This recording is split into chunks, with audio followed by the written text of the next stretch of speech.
ভাবুন তো, একটি আপেল গাছ থেকে পড়ার দৃশ্য দেখে যদি কেউ এমন একটি নিয়ম আবিষ্কার করে যা পুরো মহাবিশ্বকে ব্যাখ্যা করতে পারে, এই মানুষটিই ছিলেন স্যার আইজ্যাক নিউটন। তিনি শুধু মাধ্যাকর্ষণের সূত্রই আবিষ্কার করেননি, বরং আধুনিক পদার্থবিজ্ঞান এবং গণিতের ভিত্তিও করে দিয়েছিলেন। ১৬৪৩ সালের ৪ জানুয়ারি ইংল্যান্ডের ছোট্ট গ্রাম উলসথর্পে জন্ম নেন আইজ্যাক নিউটন। তার জন্মের আগেই তার বাবা মারা যান। মাত্র ৩ বছর বয়সে তার মা অন্যত্র বিয়ে করলে নিউটনকে দাদির কাছে রেখে যান। এই একাকিত্ব তার ব্যক্তিত্বে গভীর প্রভাব ফেলে।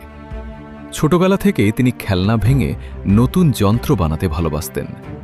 বাতাসে চলা ছোট মিল, পানির ঘড়ি এবং সূর্য ঘড়ি তৈরি করে তিনি সবাইকে অবাক করে দিতেন।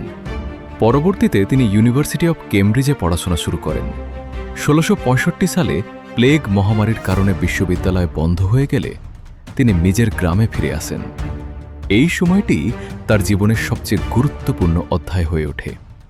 মাত্র ২ বছরের মধ্যে তিনি ক্যালকুলাস, আলোর তত্ত্ব এবং মাধ্যাকর্ষণ নিয়ে যুগান্তকারী ধারণা তৈরি করেন। ইতিহাসে এই সময়কে তার অ্যানাস মিরাবিলিস বা অলৌকিক বছর বলা হয়। সবচেয়ে জনপ্রিয় গল্প হল, একদিন তিনি একটি আপেল গাছের নিচে বসেছিলেন। একটি আপেল মাটিতে পড়তে দেখে তার মনে প্রশ্ন জাগে, কেন সবকিছু সবসময় নিচের দিকেই পড়ে? এই প্রশ্ন থেকেই তিনি ইউনিভার্সাল ল অফ গ্র্যাভিটেশন বা সার্বজনীন মহাকর্ষ সূত্র তৈরি করেন। তিনি দেখান, পৃথিবীতে আপেল পড়া আর মহাকাশে গ্রহের সূর্যকে কেন্দ্র করে ঘোরা দুটি একই প্রাকৃতিক নিয়ম দ্বারা পরিচালিত।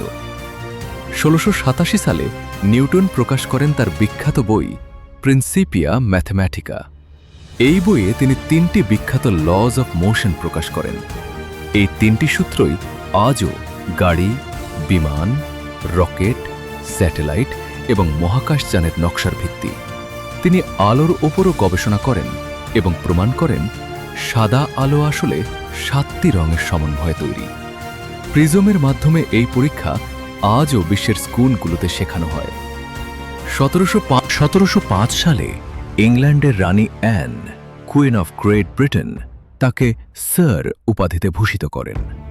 ১৭২৭ সালে তার মৃত্যু হলেও তার আবিষ্কার আজও আধুনিক বিজ্ঞান ও প্রকৌশলের ভিত্তি।